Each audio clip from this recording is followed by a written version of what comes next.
آج کا موضوع جیسا کہ اعلان بھی کیا گیا وہ ہے علامت کیا ہے، تو یعنی سمبل اور سمبلزم کیا ہے۔ تو اس کی بہت ضرورت ہے ہمیں، اور علامت سے مناسبت نہ رکھ سکنے کی وجہ سے ہمیں غالباً سب سے زیادہ ذہنی نقصان اور اخلاقی نقصان ہوا ہے۔ تو خیر ابھی دیکھتے ہیں۔ تو علامت جو ہے وہ ایک ہر چیز پر استعمال ہو سکتی ہے، ہر چیز علامت ہے۔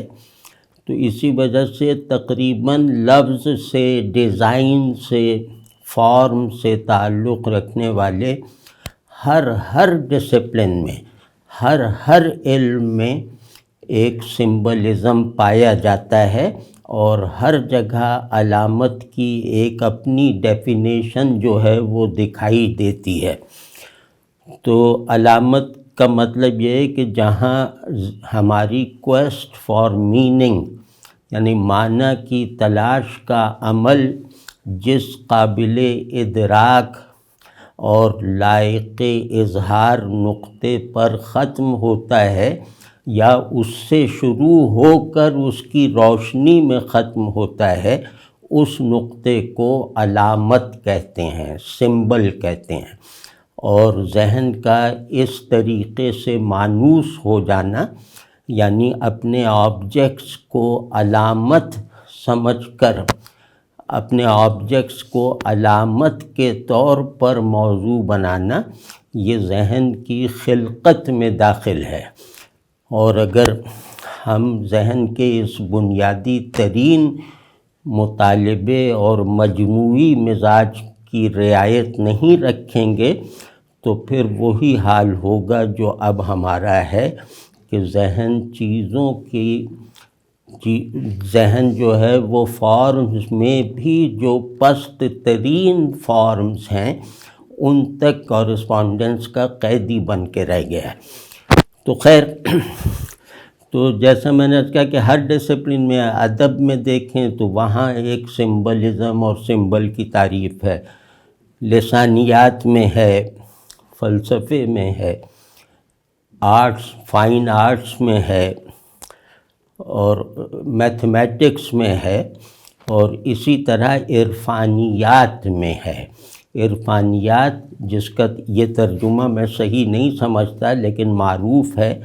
نوسٹسزم میں ہے۔ تو ہمارا موضوع آج جو ہے وہ عرفانی تصور علامت ہے۔ ہم عرفانی علامت تک اور اس کی تعریف تک محدود رہیں گے، باقی اگر ممکن ہوا تو علامت کی جو ادبی اور فلسفیانہ تعریفیں ہیں وہ کسی وقت بعد میں دیکھ لیں گے، وہ بھی بہت اہم ہیں، بہت ضروری ہیں۔ تو عرفانیات میں علامت پر جو کام ہے، یعنی علامت کیا ہے کا جو عرفانی جواب ہے، وہ ہمارے یہاں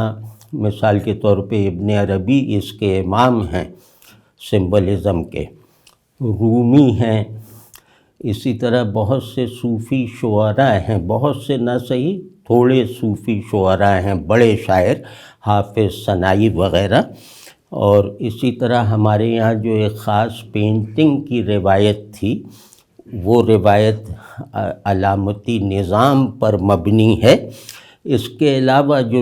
تازہ ترین کام ہے جو ہماری روایت میں ہوا ہے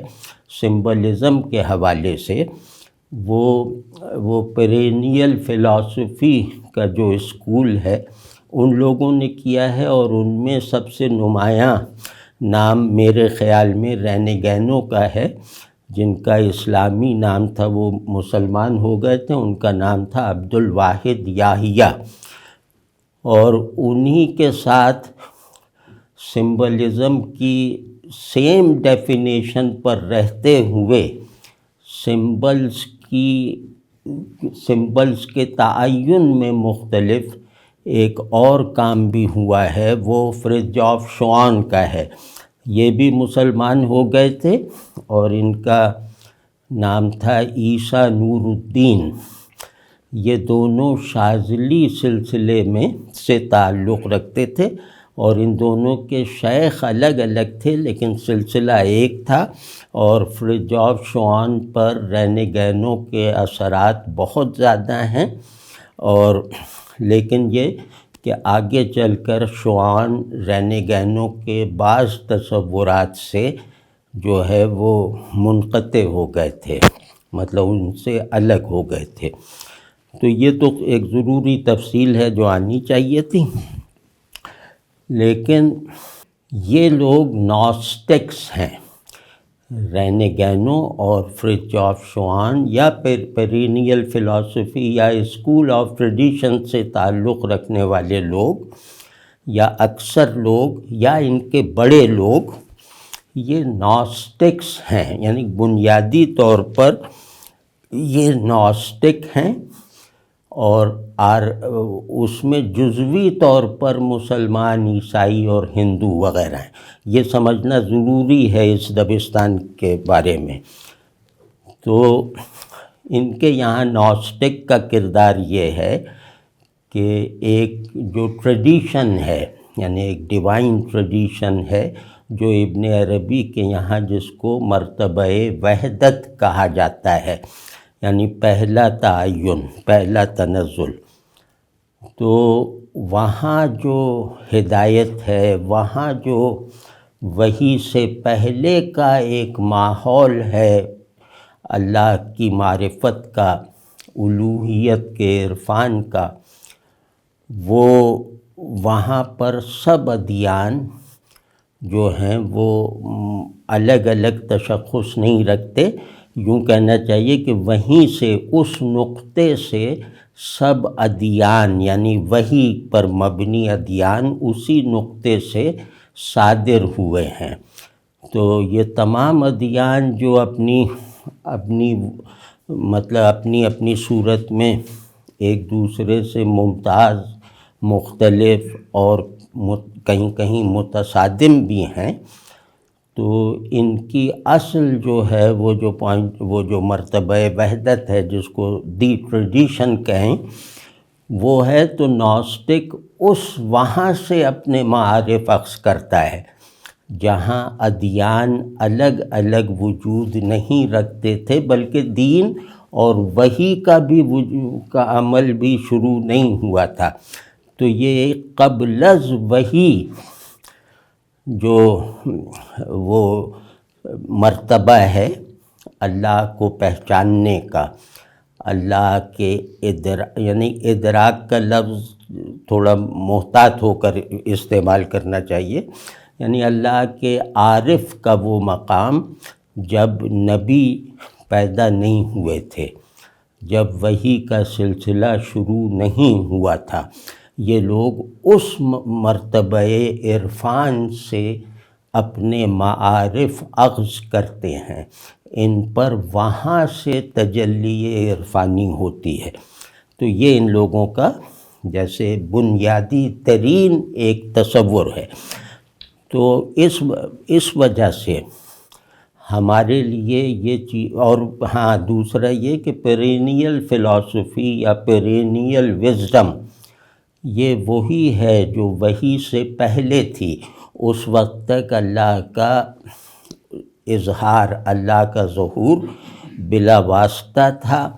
اور اس ظہور کی قبولیت رکھنے والی جو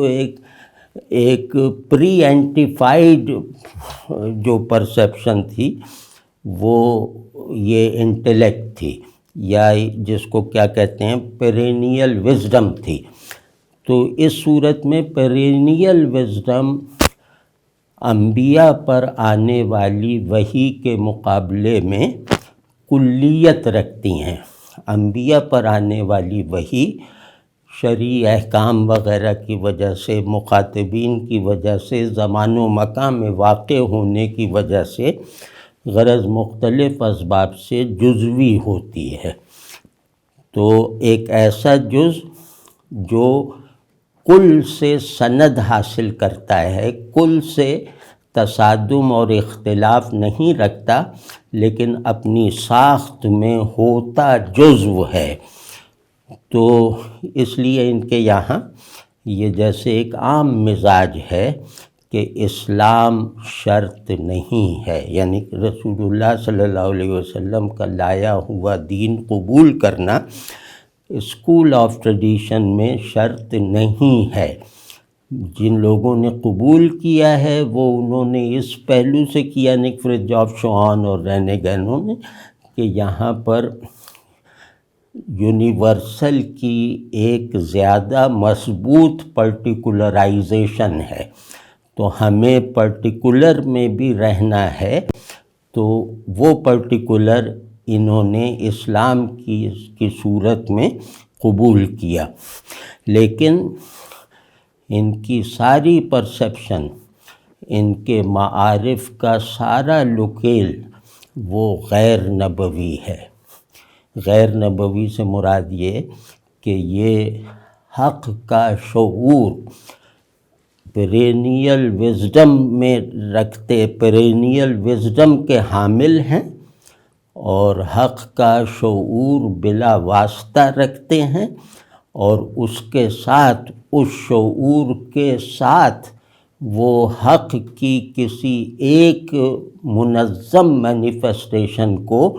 قبول کر لیتے ہیں تاکہ پرٹیکولر ہونے کا بھی حق ادا ہو جائے۔ یعنی یونیورسل اگر پرٹیکولرائز نہیں ہے تو وہ محض ذہنی اور خیالی ہے، تو اس کو وجود دینے کے لیے پرٹیکولرائزیشن ضروری ہے۔ تو یہ اپنے یونیورسل جو نوسٹسزم ہے اس کو پرٹیکولرائز کرتے ہیں، اور تقریباً سبھی لوگ، کوئی اسلام قبول کر کے، کوئی ہندو مت قبول کر کے، کوئی یہودیت یا جو بھی بہرحال وہ قبول کر کے، تو اس وجہ سے ہمارا جو تصور ہے سمبلزم کے بارے میں وہ ان کے ساتھ جو ہے وہ مطابقت نہیں پیدا کر سکتا۔ یعنی ان کے سمبلزم میں بہت پرشکوہ معانی ہونے کے باوجود ہمارا جو سمبلزم ہے یا ہمارے جو عرفانیات ہیں وہ ان سے میل نہیں رکھتے، ان سے مطابقت نہیں رکھتے۔ اس کا سب سے بڑا سبب میں نے عرض کر دیا، اور دوسرا یہ کہ فرتجوف شوہان کے ہاں تو اسلامی اصطلاحات، بلکہ انہوں نے قرآن پہ بہت اچھی 2 کتابیں لکھی، اسلام پہ بہت اچھی لکھی، تو وہ فرتجوف شوہان کے ہاں تو یہ کمی نہیں ہے،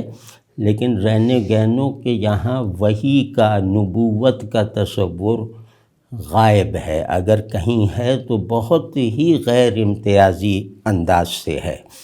ان کے یہاں پروفیسی جیسے ان کے تصور کی تشکیل اور ان کے معارف کی تحدید کے لیے موجود نہیں ہے۔ تو یہ خیر فرتجوف شوہان کے یہاں بھی نہیں ہے کہ وحی نبوت عرفان حقیقی، عرفان اصلی کے لیے بائنڈنگ ہو۔ یعنی میں اس بات کا پابند ہوں کہ کہیں سے بھی منکشف ہونے والے حقائق اپنی علمی، اظہاری اور اعتقادی فارمز میں قرآن اور حدیث اور سنت کے تابع ہوں۔ تو جب تک یہ ان سے سند حاصل نہیں کرتے صحیح ہونے کی، ہم اس خیال کو، اس انکشاف کو معرفت خداوندی کا نام نہیں دیتے۔ ہم لوگ ایسے انکشافات یا ذہنی احوال کو اعتبارات کہتے ہیں۔ تو اعتبار کے لفظ سے ہی یہ بات واضح ہو گیا۔ حقائق یعنی حقائق ایز سچ، اور اعتبارات میں ایک ریلیشنل نسبت تو ہے لیکن ایسنشیل تعلق نہیں ہے۔ وہ اس وقت تک نہیں ہے جب تک نبوت سے اس کی تصدیق نہیں ہو جاتی۔ تو اب اس میں جیسے رہنے گہنوں کے یہاں پروفیسی نہیں ہے، ان کی تقریباً سب جو اصطلاحات ہیں وہ ویدانتی ہیں۔ وہ ہندو اصطلاحات استعمال کرتے ہیں، اور اس کا ایک سبب سمجھ میں آ سکنے والا سبب بھی ہے کہ ہندو اصطلاحات میں میٹافزیکل مباحث زیادہ آسانی سے آ جاتے ہیں، تو وہ ٹھیک ہے، لیکن یہ کہ فرق کیا پڑتا ہے، یہ دوسرا فرق ہے جس کی وجہ سے ہم مانوس نہیں ہو پاتے۔ بعض چیزوں کی ذہنی تائید کر دینے کے باوجود انہیں اللہ کی طرف سے القاء کی گئی معرفت سمجھنے میں تعامل ہے ہمیں، تو اس کا ایک سبب اور بھی ہے، خصوصاً رینیگینوں کے ساتھ۔ وہ یہ ہے کہ رینیگینوں پوری طرح ویدانتی نوسٹسزم کے پابند تھے، یعنی رینیگینوں کا پورا نظام عرفانی وہ ویدانت سے اخذ شدہ تھا لفظ بلفظ، صرف یہ کہ وہ اس کے اطلاقات میں کمال دکھاتے تھے اور بہت مہارت رکھتے تھے، لیکن یوں کہنا چاہیے کہ ان کے کلمات جو بنیادی کلمات اعتقاد تھے وہ ویدانتی تھے۔ تو اس میں فرق یہ پڑ گیا کہ ہندو میٹافزکس یا نوسٹسزم میں ذات نہیں ہے، یعنی قدرت رکھنے والی ذات، علم رکھنے والی ذات، اور اپنی مخلوق یا اپنے غیر سے مطلق امتیاز اور غیریت رکھنے والی صاحب ارادہ ذات یعنی اللہ، وہ نہیں ہے۔ وہاں سپریم کانشسنس ہے، اور ان کے یہاں ذات کا کوئی ایسا تصور نہیں ہے جسے اللہ کہا جا سکے۔ تو اس میں نہیں جاتے کہ ان کے اپنے دلائل کیا ہیں، لیکن بہرحال ان کے یہاں ذات الہ کا تصور نہیں ہے۔ تو اس کی وجہ غالباً یہی وہ وجہ تھی کہ جس کی وجہ سے رینیگینوں مسلمان ہوئے، ورنہ نیچرل ان کے لیے یہی تھا کہ وہ ہندو ہو جاتے، لیکن وہاں ذات کا نہ ہونا رینیگینوں کو ایک کمی کے طور پر محسوس ہوا، تو اس لیے وہ اسلام بھی لے آئے اور فرانس سے مصر ہجرت بھی کر گئے، اور وہیں رہے ایک عمر تک اور وہیں فوت ہوئے۔ مطلب یہ بات میں اس لیے کر رہا ہوں کہ سمبلزم کا ذکر آتے ہی جو لوگ سمبلزم کی روایت سے واقف ہیں، وہ ان کا ذہن سب سے پہلے پیرینیل فلسفی یا اسکول آف ٹریڈیشن رینیگینوں کی طرف جاتا ہے۔ تو یہ ہم پہلے سے وضاحت کر دیتے ہیں، ہمارا سمبلزم وہ ابن عربی وغیرہ کی اصطلاح میں ہے، اور وحی کی تصدیق کا محتاج ہے، اور وحی کے ساتھ وحی سے نکلنے والے فوری مفہوم میں مقید ہے۔ وہ ہمارا سسٹم جیسے لفظ میں اس کے امیڈیٹ مفہوم کو مانتے ہوئے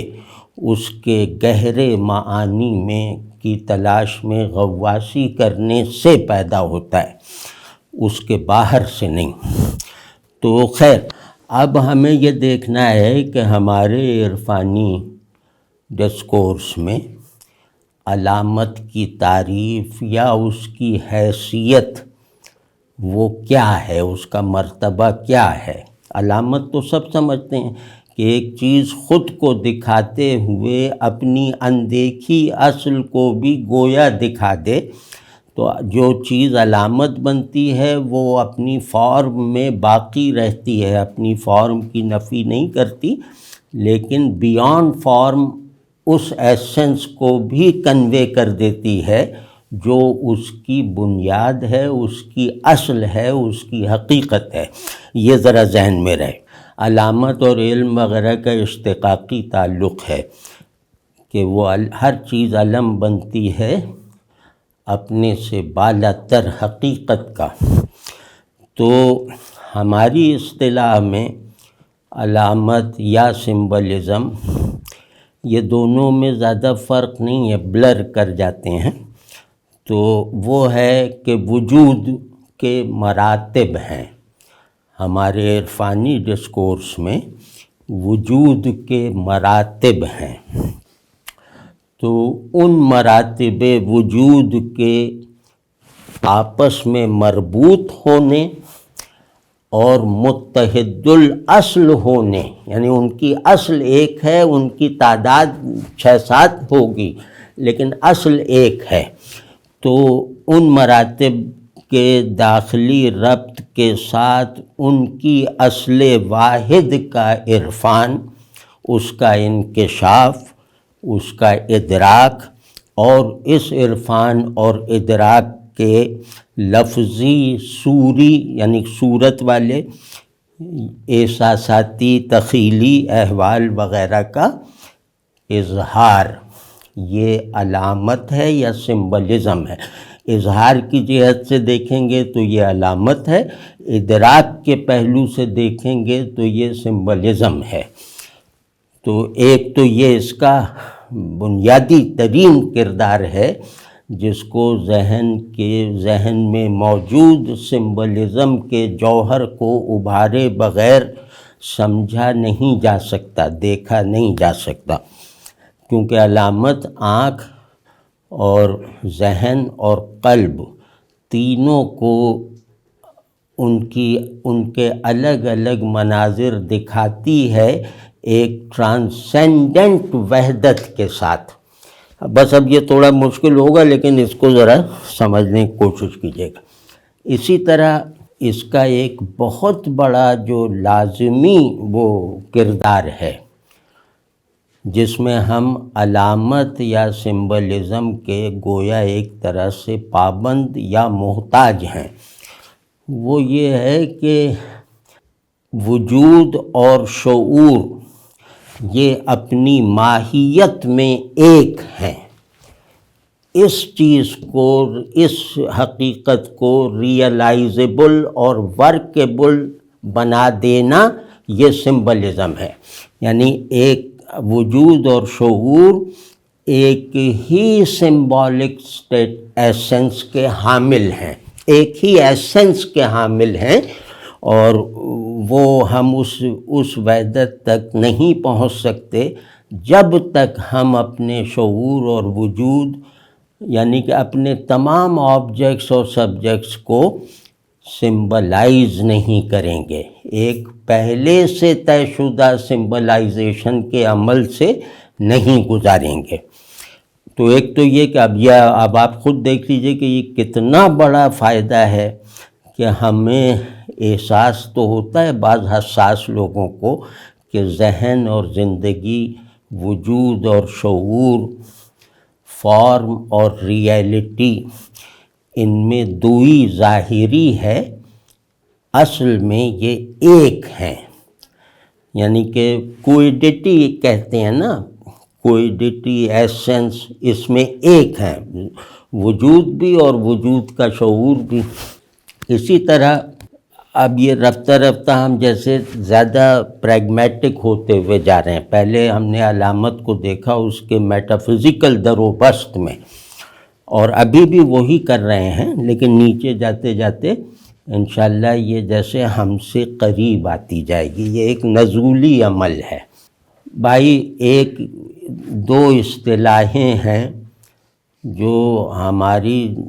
جوانی تک تو بالکل عام تھی، ادیب بھی جانتے تھے، لیکن اب کا پتہ نہیں ہے. وہ اصطلاحیں ہیں تنزیہ اور تشبیہ. تنزیہ یعنی اللہ کی تنزیہ، یعنی اس کی ٹرانسینڈنس، اور تشبیہ یعنی اللہ کے حوالے سے ہے. تشبیہ یہ اس کی ایمیننس ہے. اس کا مطلب یہ ہوا کہ اللہ نے زمان و مکان میں جو ظہور کیا ہے وہ تشبیہ کے اصول پر کیا ہے، اور زمان و مکان سے ماورائی یعنی اپنی ذات میں وہ ہر تشبیہ سے ماورا ہے. وہ زمان و مکان سے ماورا ہونے کی وجہ سے دوئی کے وہم سے بھی ماورا ہے، یعنی ہم دوئی کو وحدت میں ڈھالتے ہیں دوئی کا انکار نہ کرتے ہوئے، لیکن حالت تنزیہ میں ذات الہیہ جو ہے وہ انکار اور اقرار تک سے ماورا ہے، وہ وجود اور عدم سے بھی ماورا ہے، کیونکہ یہ سارے تصورات اور یہ ساری قیدیں جو ہیں وہ ٹائم سپیس میں ہونے کی وجہ سے جو ہیں وہ عائد ہوتی ہیں۔ تو ذرا اس کو بھائی شاعرانہ انداز سے کہنے کی کوشش کرتا ہوں کہ اللہ اپنی ذات کے اعتبار سے، یعنی اللہ ایز سچ اپنی ذات بہت بھی ایک عرفانی اصطلاح ہے، بہرحال لکھ لیجئے، اس کا مطلب دیکھ لیجئے گا، محض کے معنوں میں، پیورسٹ کے معنی میں، ایز سچ کے معنی میں۔ تو اللہ اپنی ذات میں ہر طرح کی کورسپونڈنگ سے ماورا ہے، ہر طرح کی دوئی، چاہے وہ اعتباری ہو، توہماتی ہو، عقلی ہو، وہ سب سے ماورا ہے، حتیٰ کہ اپنی صفات سے بھی بلند اور پاک ہے۔ تو اب یہ تو ہو گیا اللہ جہاں تک نہ ادراک کی رسائی، نہ وہم کی، نہ لفظ کی، نہ عقل کی، کسی کی بھی نہیں۔ تو اب یہ جو ذات منزہ ہے، یہ جو آل ٹرانسینڈنٹ سیلف یا ایسنس ہے، یہ اپنا ایک نظام ظہور رکھتا ہے۔ اس نے ظاہر ہونا جب قبول فرمایا تو پھر اس کے نتیجے میں ایک نظام ظہور، یعنی آرڈر آف ڈیوائن مینیفیسٹیشن یا آرڈر آف ڈیوائن پریزنس پیدا ہوا۔ تو اس حصے کو تشبیہ کہتے ہیں، یعنی چیزوں کو دیکھنا اللہ کی نشانی کے طور پر، یا چیزیں اپنے وجود میں اللہ کی نشانی ہیں۔ شعور کا یہ فریضہ ہے کہ وہ چیزوں کو اللہ کی نشانی کے عنوان سے اپنا موضوع بنائے۔ تو تشبیہ کہتے ہیں کہ دیکھے ہوئے سے اندیکھے کو قابل یقین بنانا۔ تو اب تھوڑا ایک فلسفیانہ سی بات بھی کر دوں، وہ یہ کہ تشبیہ اور تنزیہ دونوں میں جو ریفرنٹ ہے وہ تو اللہ ہے، تشبیہ بھی اللہ کی نسبت سے ہے، تنزیہ بھی اللہ کی نسبت سے ہے، اور اللہ ایک ہے۔ تو یہ جو ان دونوں کے درمیان ایک ثنویاتی وحدت ہے، ثنویاتی وحدت یعنی ڈوئلسٹک وننس، ڈوئلسٹک آئیڈینٹی، اور دوسرے پہلو سے دیکھیں تو جو وحدانی ثنویت ہے یعنی آئیڈینٹیکل ڈوائلٹی، اس کا انکشاف ہو ہی نہیں سکتا چیزوں کو سمبل مانے جانے اور اسی حیثیت سے برتے بغیر، یہ ممکن ہی نہیں ہے۔ یعنی سمبلزم کو بروئے کار نہ رکھیں تو اللہ کی معرفت کی جو بنیاد ہے، یعنی تشبیہ و تنزیہ، اس کے ساتھ مناسبت نصیب نہیں ہوگی۔ اللہ دکھائی دینے کے بعد بھی اندیکھا رہے گا۔ تو اور پھر ذرا اس میں دیکھیں کہ یہ جو نظام ظہور ہے، یعنی جو تشبیہ کی اصل پر ہے، اس نظام ظہور کو مطلب اس کی اہمیت، اس کی حیثیت ایسی ہے۔ اب میں ایک ایسی بات کہنا چاہ رہا ہوں کہ جو امید ہے کہ لوگ اس پہ غور کریں گے۔ ایک فقرے میں پہلے ایک بات کہہ دوں کہ اللہ مطلق غیب میں رہتے ہوئے ظاہر بھی ہے۔ تو یہ ہے نظام ظہور۔ تو یہ ایسے ہی نہیں ہے کوئی جبر کے طور پہ کہ ہمیں بتا دیا گیا اور اب ہم پابند ہیں مارے باندھے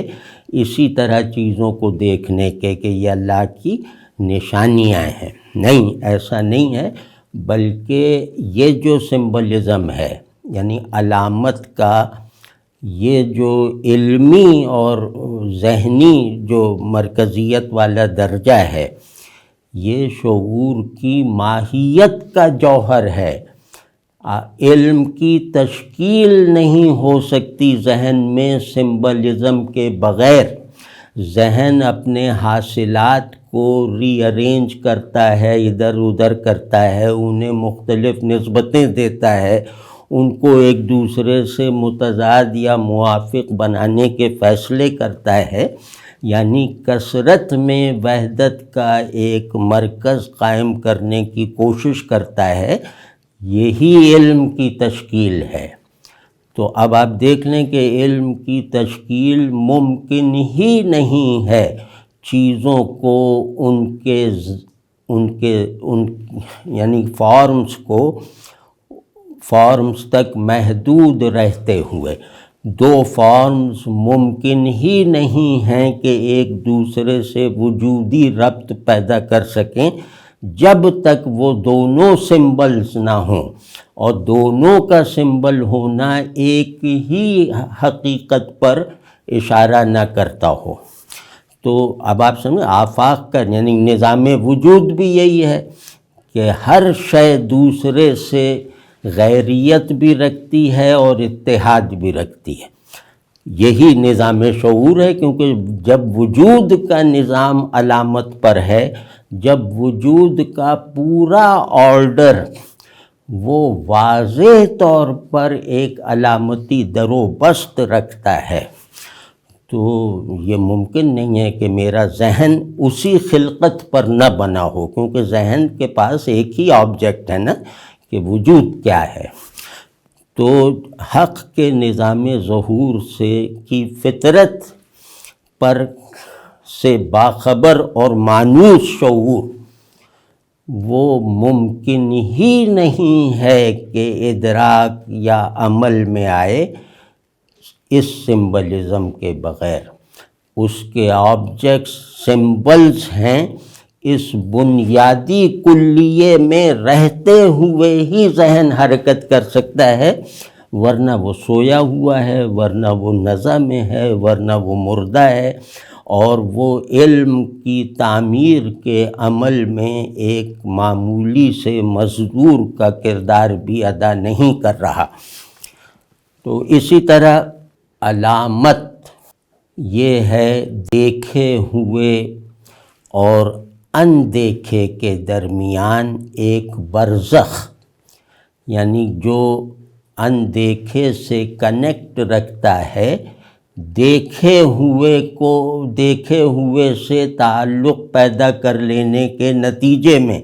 دیکھے ہوئے کو ٹھیک سے سمجھا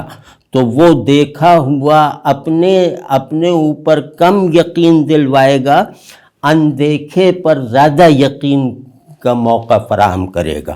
تو علامت کی ایک تعریف یہ بھی ہے کہ غیب و شہود کے درمیان برزخ، یعنی جیسے ایک کنارہ اس کا ادھر ہے، ایک کنارہ ادھر ہے، اس کنارے پر آ جانے والا دوسرے کنارے سے کنیکٹ کر جاتا ہے. تو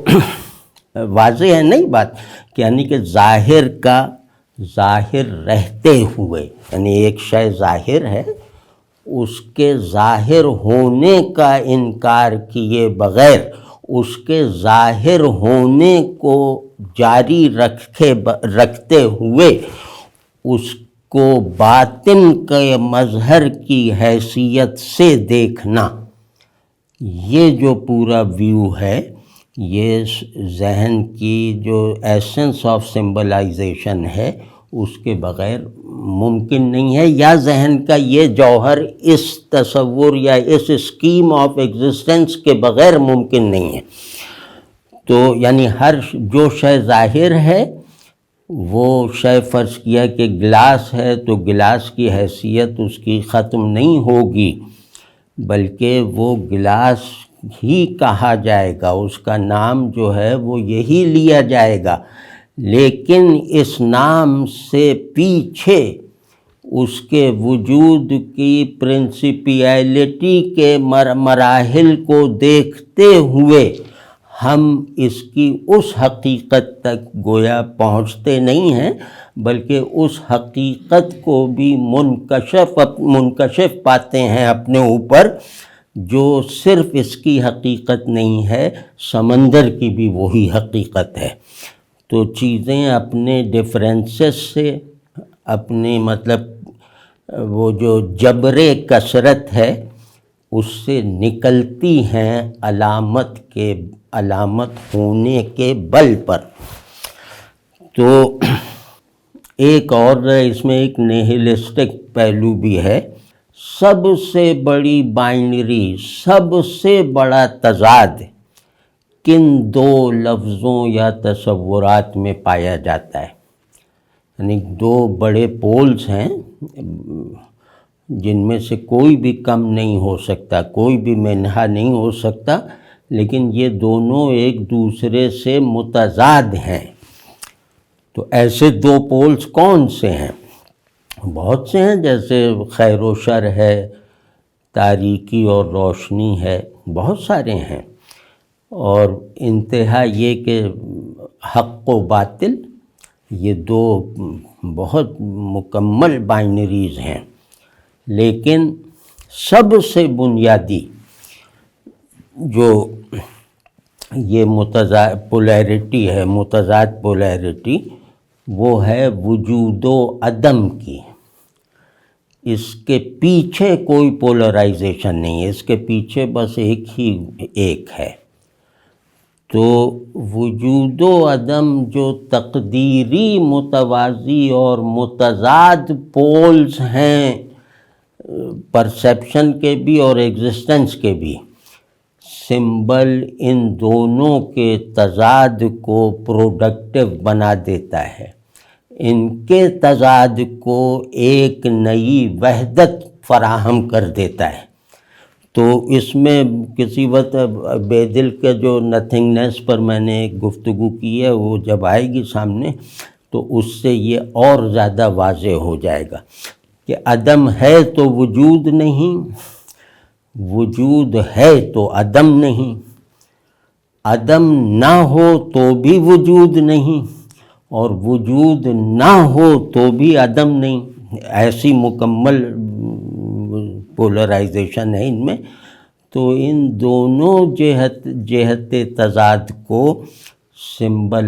سمبلزم سے گویا ایک ٹرانسینڈنٹ وحدت فراہم کی جاتی ہے، نکالی جاتی ہے۔ وہ کیا کہ چیزیں بطور سمبل کے اپنی انڈیکیشن کو، اپنی دلالت کو تمام کرتی ہیں ذات الہ پر۔ تو اب جب یہ اصول ہے کہ ہر شے جو ہے وہ، ہر علامت جو ہے اس کا آخری، اس کی منزل اللہ سے اس کی نسبت ہے، تو اس میں پھر وجود اور عدم کے پولز کو بھی دیکھا جائے گا نا، کہ وجود اور عدم بھی اسی سے منسوب ہوں گے تو یہ ان کی کوئی معنویت ہے، ورنہ نہیں۔ تو اب یہاں جا کے یہ سمبلائز ہوتے ہیں تو پھر یہ قضیہ نکلتا ہے، اور عرفانی ذہن کا سب سے بڑا مسلمہ سامنے آتا ہے کہ اللہ وجود و عدم سے ماورا ہے۔ تو یہ بات یا یہ دعویٰ جو ہے، اس کو وہی غور کا موضوع بنا سکتا ہے جو اس بات کو سمجھے کہ یہ سارا آرڈر تشبیہ اور تنزیہ کے پولز پر چل رہا ہے۔ اچھا، ابھی 15 منٹ ہیں، بس آج یہ پوری کر دیتے ہیں۔ تو کبھی آپ نے غور کیا کہ دور جدید، یا یوں کہیں کہ جدیدیت نے کیا بحران پیدا کر دیا ہے؟ یعنی جدیدیت کے فائدے بھی گلوبل ہیں، وہ کوئی شک نہیں، بالکل ہیں، اسی طرح جدیدیت کے نقصانات بھی گلوبل ہیں، اور یہ ایک عجیب نظریہ ہے کہ اس نے موڈ آف اینٹیفیکیشن اور اسٹیٹ آف اور کانشیس اسٹیٹس ان سب کو بدل دیا ہے، یعنی میرے شعور کے پورے در و بست کو بدل دیا، اور ہونے کے پورے نظام اثبات و انکار کو گویا تہس نہس کر کے رکھ دیا ہے،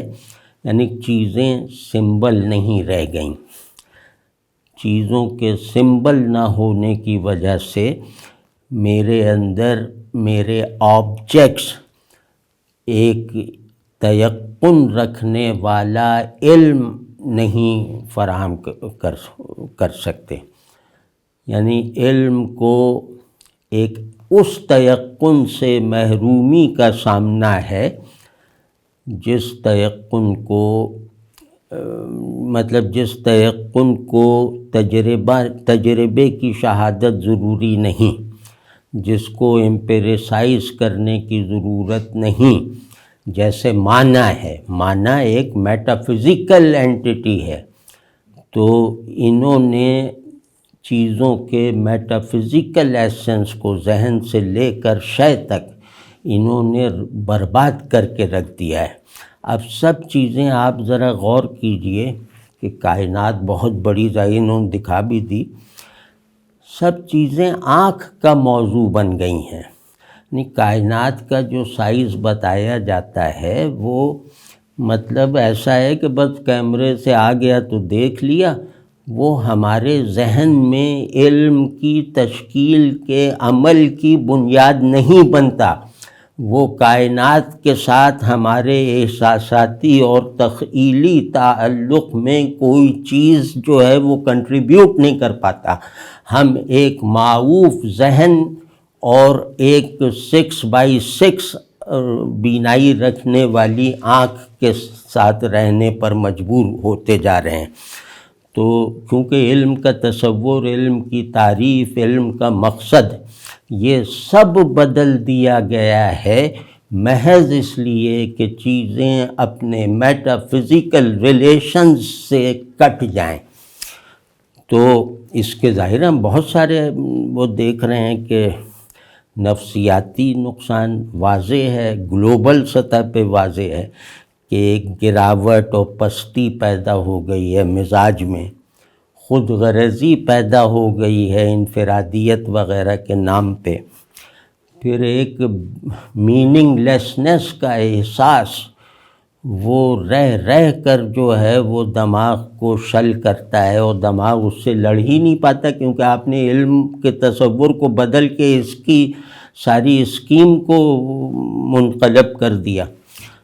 تو بے معنویت کا احساس اور جبلت کا غلبہ۔ آپ کبھی غور کیجئے کہ جدیدیت کا دیا ہوا تصور انسان اس کی بائیولوجیکل آزادی سے زیادہ کیا فراہم کرتا ہے؟ تو یہ کہ جبلت کو آزاد رکھو اور ذہن کو فارغ رکھو۔ تو یہ سب چیزیں ظاہر ہے میں تھوڑی بتا رہا ہوں، یہ جس کو چاہے سب لوگ ارد گرد دیکھ سکتے ہیں۔ تو یہ سب جو ہے، اور اس کے علاوہ ایک بہت بڑی فہرست ہے جس کا یہ موقع نہیں ہے کہ وہ جو ہے وہ گنوائی جا سکتی ہے کہ دیکھو سمبلزم سے محرومی کے یہ سنگین نتائج جو آج آدمی کو بھگتنے پڑ رہے ہیں۔ اسی طرح علم کا بھی، جیسے ذہنی علم کے تصور اور مقاصد میں بھی ایک گراوٹ آ گئی ہے کہ علم کا مقصد پہلے کچھ اور تھا، اب کچھ اور ہے، اور اتنا ہے کہ بتاتے ہوئے شرم آتی ہے کہ بھئی میں یہ علم کیوں حاصل کر رہا ہوں، یہ بتانے کے لیے میرے پاس خود کو تسلی دینے والے الفاظ ہی نہیں ہیں کہ کیوں حاصل کر رہے ہو یہ علم۔ تو اسی طرح نفی و اثبات جو اپنی کنسٹرکٹ میں میٹافزیکل ہے، جس کی کسوٹی میٹافزیکل ہے، یعنی یہ نفی اور اس بات کی وجہ میٹافزیکل ہے، تو وہ اس کا بالکل بے اصل ہونا، یعنی نفی اور اس بات کو اضطراری اور اختیاری بنانا ایک ایسے وجود کے لیے جس نے جبلت کا قیدی بننا قبول کر لیا ہے، جس نے خود غرضی کو اپنے پورے باطنی نظام کو چلانے والی قوت بنا کے رکھا ہوا ہے، تو اور حقیقت کا انکار، حقیقت چاہے فلسفے میں ہو کسی بھی پہلو سے، دا ریئل یا دا ریئلٹی، وہ ہمیشہ بیونڈ پریزنس ہے، تو اس کا ظاہر ہے کہ انکار ہی ہو گیا کہ جب سب علوم حسی ہیں تو حقیقت کا انکار، اور فارمز اور یعنی حقیقت سے خالی فارمز اور حقیقت کی طلب رکھنے والے، اس کے لیے ترسنے والے دماغ کے درمیان اگر جبری تعلق قائم کر دیا جائے تو نتیجہ جو نکلے گا اس کا اندازہ کرنا کسی کے لیے بھی مشکل نہیں ہے، بلکہ نکل رہا ہے، وہ ہم دیکھ سکتے ہیں۔ تو غرض یہ کہ ایک ہمہ گیر پروفینٹی پیدا ہو گئی ہے، اور اس وجہ سے نہیں کہ وہ ہم تبلیغ کریں جا کے، وہ تبلیغ نہیں سنتے، نہیں، تبلیغ کرنے والا بھی ایک پروفینٹی کا قیدی ہے، اس بات کو وہ رخ نہ دیا جائے۔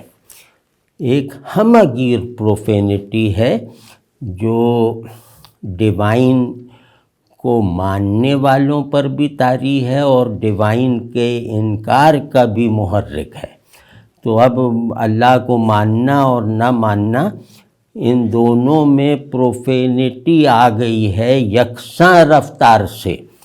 تو اس کا سبب یہی ہے کہ سمبل، آپ نے ذہن کو جیسے آنکھوں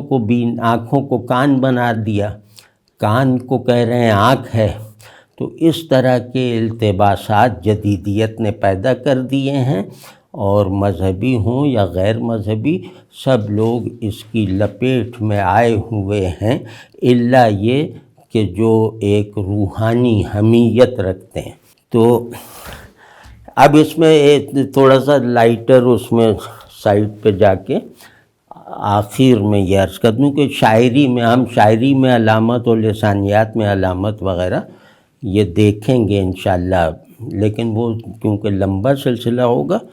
تو وہ کسی وقت شروع کریں گے۔ تو آج جیسے شاعری جو ہے نا وہ علامت کا گھر ہے، یعنی علامت کا سب سے زیادہ بامعنی اظہار جو ہے، جو پرکشش بھی ہو، وہ شاعری میں ہوا ہے، دنیا کی ہر تہذیب میں۔ تو ہمارے یہاں بھی جیسے علامت کیا ہوتا ہے، کیا ہوتی ہے، سمبلزم کسے کہتے ہیں، اس کے جواب میں جیسے کچھ شعر ایسے ہی سنائے دیتا ہوں اردو اور فارسی سے، کہ مولانا روم کی مثنوی کا پہلا شعر ہے جس سے مثنوی کا آغاز ہوتا ہے، بشنو از نئے چن حکایت می کند، از جدائی ہا شکایت می کند، کہ بانسری کی سنو کہ یہ کیا کہہ رہی ہے، کیا ماجرا بیان کر رہی ہے، یہ جدائیوں کی شکایت کر رہی ہے، یہ جدائیوں پر فریاد کر رہی ہے۔ اب اس میں نئے دنیا کی سب سے بڑی علامتوں میں سے ایک علامت ہے جو مولانا نے بنا دکھا دی ہے۔ تو خیر اس کے معنی بہت بڑے ہیں، لیکن ویسے بتا رہا ہوں کہ نئے علامت ہے جدائی ہا، یہ جو جمع کے صیغے میں جدائی استعمال کیا ہے اس کی ساری معنویت علامتی ہے۔ پھر حکایت اور شکایت دو مختلف المفہوم الفاظ ہیں، حکایت میں عام طور پہ خوشی کا عنصر ہوتا ہے، شکایت کے برعکس، تو ان دونوں کو ایک ہی سچویشن میں کھپا دینا، تو یہ سب جو ہے وہ ذہن کا ایک سمبلزم ہے، ذہن ہی کا نہیں بلکہ شخصیت کا۔ تو اسی طرح جیسے غالب کا ہے، وہ سمبل کو سمجھا رہے ہیں آپ کو کہ سمبولک ویو کیا ہوتا ہے، کہ ہے رنگ لالو گل نسریں جدا جدا، ہے رنگ لالو گل نسریں جدا جدا، ہر رنگ میں بہار کا اثبات چاہیے۔ ایک صوفی شاعر تھے عاصی غازی پوری صاحب، افسوس کہ لوگوں نے ان کا شاعر ہونا فراموش کر دیا، اچھے شاعر تھے۔ تو ان کی ایک غزل ہے، اس کے 2 شعر ہیں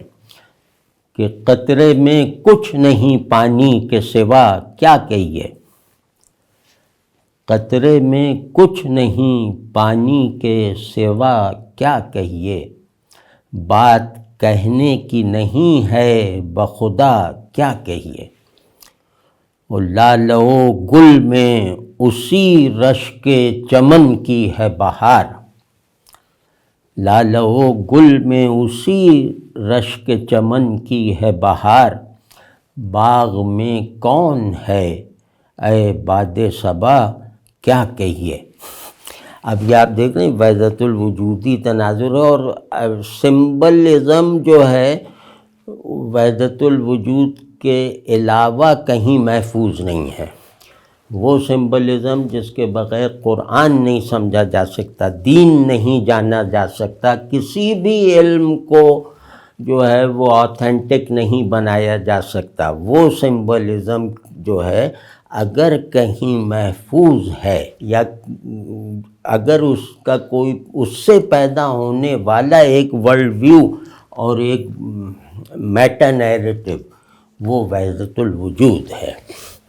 تو وحدت الوجود کو بھی ہم لوگ تو بہت ہی کم سمجھتے ہیں، اور خاص طور پہ تصوف کے مخالف علماء، یہ بعض مرتبہ مطلب ہنسی آتی ہے کہ یہ اس میں سے جو پہلو نکالتے ہیں تنقید کرنے کے لیے۔ تو خیر یہ جناب یہ تھا علامت کیا ہے یا سمبلزم کیا ہے ہماری عرفانی روایت میں۔ تو یہ صرف عرفانی روایت تک محدود نہیں ہے، ہم نے تو وہ بس ایک مطلب اس کو واضح رکھنے کے لیے کیا تھا کہ ایک موضوع بن جائے، لیکن یہ آپ نے دیکھ لیا ہوگا کہ علامت ہی وجود ہے، علامت ہی ذہن ہے، سبجیکٹ بھی علامت ہے، آبجیکٹ بھی سمبل ہے، ان دونوں کے درمیان جو آرڈر چل رہا ہے وہ سمبلزم ہے۔ بھائی ایک چیز میں بہت بری طرح رگیدا جا رہا ہے، ہاں وہ بھی اچھا، یہ عرفانی روایت کا بہانہ لے کر وہ بھی کہہ دوں تاکہ الگ سے نہ کہ وہ نقشبندی، موجودہ نقشبندی مشائخ کی اکثریت پہ میں نے کچھ اعتراض کیا تھا، اور وہ بالکل ایک اس میں تھا، ایک مثالی نقشبندی بزرگ کے تذکرے میں آیا تھا، تو بجائے اس کے کہ اس کو اس میں چھپی ہوئی خیر خواہی دیکھی جاتی، افسوس دیکھا جاتا، اس کو لوگوں نے اپنے اوپر حملہ سمجھا اور عجیب عجیب طرح کے رد عمل، اب پتہ نہیں میرا سوشل میڈیا سے تعلق نہیں، لیکن مجھے بھیجے جاتے ہیں تو وہ بہت عجیب عجیب ہیں، اور اس میں اور مایوسی بڑھ گئی کہ جن لوگوں کا احتجاج کا طریقہ غیر مہذب ہو تو وہ بیچارے وہ کیا سلوک اور کیا جذب۔ تو اس کی میں وضاحت ایک بات کر دوں کہ اس میں اصل چیز جس نے بجا طور پہ غصہ دلایا وہ صحیح ہے، وہ یہ کہ 99% مشائخ، تو وہ غلط ہے، وہ تو لیکن میں اس پہ کوئی معذرت وغیرہ نہیں کروں گا، بہت معافیاں مانگ لی ہیں، معذرت نہیں کروں گا کیونکہ وہ مجرد بات ہے، 99% کی فہرست تو ہم نے نہیں بنائی، فہرست بناتے تو آپ پکڑ لیتے، تو ایک مجرد بات ہے جو شدت تعسف اور شدت تاثر میں منہ سے نکلی تھی، تو بجائے اس کے کہ اس میں چھپی ہوئی بے بسی اور وہ اس کو دیکھا جاتا ہے اصلاحی جذبے کو، لوگوں نے اس کو پتہ نہیں کیا سے کیا بنا دیا، تو 99% غلط ہے، یہ اس سے کم بھی ہو سکتا ہے اور زیادہ بھی ہو سکتا ہے، تو وہ نہیں، لیکن جن لوگوں کے بارے میں میں نے نہیں کہا کہ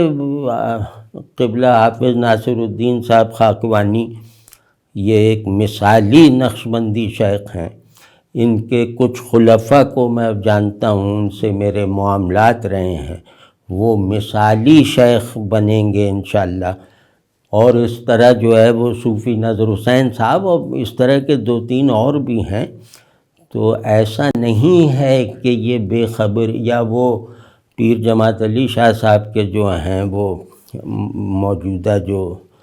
سجادہ نشین ہیں وہ بہت اچھی طرح لے کے چل رہے ہیں نارووال میں، تو وہ سب ہے یہ۔ لیکن یہ کہ یہ لوگ بے بس ہیں، ان کو بیچاروں کو کوئی آگے آنے ہی نہیں دیتا۔ آگے آنے کے لیے ایک خاص گیٹ اپ کی ضرورت ہے،